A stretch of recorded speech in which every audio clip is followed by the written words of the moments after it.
बीड जिल्ह्यामध्ये अशा पद्धतीनं परवानगी काय काय दिलेले त्याचा आढावा घेतोय. त्याच्यातले बरेचसे शस्त्र परवाने देण्याच्या योग्यतेचे नव्हते ते आम्ही रद्द केलेले. तसं मी पुण्यात दोन्ही सीपींना आणि एसपींना पण सांगितलेले त्याचा फेर आढावा घ्या. जसं परवा तुमच्या एका पाहणीत आलं की एक इथं नाकारलं, पण सतेज पाटील राज्यमंत्री असताना त्यांनी ते ओव्हर रूल केलं. त्यांना तो ओव्हर रूल करण्याचा अधिकार आहे आणि त्यांनी ते दिलं.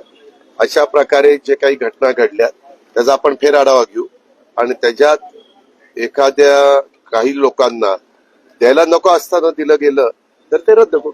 युवासेनेचा पदाधिकारी त्यांनी स्वतःवर गोळीबार करून घेतला, बनाव केला.